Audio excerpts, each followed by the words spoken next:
Assalamualaikum warahmatullahi wabarakatuh. Apa kabar semuanya guys? Mudah-mudahan dalam kondisi yang sehat ya. Oke, kali ini saya ajak Anda ke Banyuwangi, Jawa Timur. Dan kali ini saya ajak Anda untuk mengenal salah satu kesenian yang ada di sana. Ya guys, ini dia tari gandrung. Nah, tari gandrung ini merupakan suatu tari yang sangat disukai ya, diminati oleh orang Banyuwangi dan juga menjadi simbol dari masyarakat Banyuwangi. Oke guys, pertama kali kesenian gandrung atau tari gandrung ini ditarikan bukan oleh perempuan ya, tapi oleh seorang pria yang bernama Marsan waktu itu. Nah, dia keliling ke desa-desa bersama dengan pemain musik yang memainkan kendang dan terbang ya, terbana gitu. Dan sebagai penghargaannya mereka itu diberi hadiah berupa beras yang mereka bawa ke dalam kantung. Jadi gitu guys.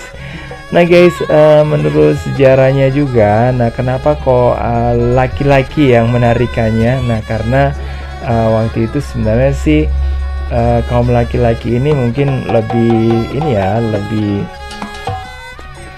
mudah untuk berkeliling dibandingkan dengan perempuan yang mungkin geraknya itu masih terbatas guys. Dan juga untuk membawa peralatan semacam kendang dan rebana atau terbang ini biasanya sih ya yang bisa mengangkatnya gitu ya adalah para pria. Jadi mungkin lebih lebih mudah untuk mereka bawa. Nah guys, waktu itu Banyuwangi sedang dalam kondisi yang serba menderita waktu itu, karena setelah peperangan dengan Kompeni Belanda waktu itu Belambangan atau sebutan dari Banyuwangi zaman dulu itu akhirnya harus dikalahkan dan berakhir dengan perang Bayu yang sangat sadis, keji dan brutal ya. Nah tahun 1772, nah tanggalnya tanggal 11 Oktober guys. Nah waktu itu banyak orang yang ada di Banyuwangi itu yang tersisa gitu ya, tinggal sekitar 5.000 jiwa dari yang sebelumnya itu hampir 70 ribuan itu ya yang ada. Itu akhirnya menyingkir guys ya ke ke hutan-hutan, kemudian tercerai berai di desa-desa di pedalaman ya. Dan akhirnya mereka untuk mungkin untuk menyatukan gitu ya, mereka membuat sebuah kesenian yang guys ya, yang bisa mungkin untuk menyatukan warga mereka ya, dan untuk menghibur dari keprihatinan dan kesedihan yang waktu itu sih memang orang-orang yang tinggal di pengungsian itu juga sangat menderita.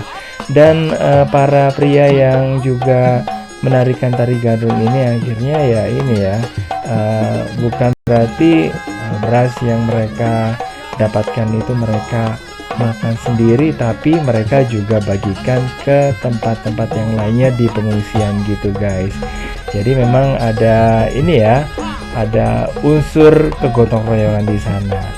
Oke guys, berkat munculnya gandrung yang dimanfaatkan sebagai alat berjuang dan yang setiap kali melakukan pagelaran dengan mendatangi tempat-tempat yang dihuni oleh sisa-sisa rakyat Banyuwangi yang hidup tercerai-berai di pedesaan, di pedalaman, bahkan juga sampai di hutan-hutan. Nah ini akhirnya kemudian mereka mau kembali ke kampung halamannya guys untuk memulai kehidupan baru, atau sebagian dari mereka itu ikut membabat hutan Tirta Arum yang kemudian dijadikan ibu kota dari Banyuwangi ya, yang sebelumnya tidak ada di tempat itu. Nah dari keterangan itu akhirnya terlihat jelas bahwa tujuan kelahiran dari kesenian ini adalah untuk menyelamatkan sisa-sisa rakyat yang telah dibantai habis-habisan oleh Kompeni dan membangun kembali bumi Belambangan sebelah timur yang sudah tercerai-berai akibat serbuan dari Kompeni. Jadi gitu guys. Nah guys, untuk gandrung wanita sendiri, nah ini dalam sejarah itu adalah gandrung semi guys ya, yang waktu itu masih berusia 10 tahun, tahun 1895, dan dipercaya waktu itu menderita penyakit yang parah, dan segala cara dilakukan tapi nggak kunjung sembuh juga ya. Akhirnya ibunya Mak Nida akhirnya bernadar kalau sembuh nanti akan saya jadikan kamu sebelang atau penari sebelang gitu guys. Nah akhirnya begitu ini ya mengucapkan itu, akhirnya ya sembuhlah Semi itu dan dijadikan sebelang sekaligus memulai babak baru dengan ditarikannya gandrung oleh wanita. Dan menurut ini catatan sejarah, gandrung pertama kali ini yang ditarikan oleh para wanita dandani seperti perempuan, dan akhirnya itu karena masyarakat yang sudah beralih agama menjadi Islam akhirnya mulai meninggalkan ya jadi laki-laki berdanding seperti perempuan. Dan untuk tari gandrung sendiri ini akhirnya juga menyebar ya guys ya, sampai ke Bali terus sampai ke Lombok juga ya. Dan kalau di Bali ini malah dijadikan tari sakral juga ya, gandrung Bali. Sementara di Lombok juga ini berkembang guys ya, tapi ini ya disesuaikan dengan karakter lokal ya guys ya. Nah gandrung di Bali itu tidak bertahan lama ya, dan kemudian bisa dikatakan hampir punah. Sementara di Lombok kemudian mulai diusahakan untuk bertahan gitu guys ya.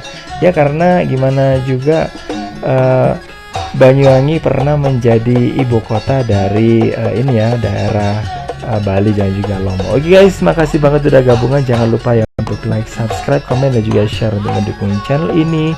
Dan saya akhiri, wassalamualaikum warahmatullahi wabarakatuh. Bye bye.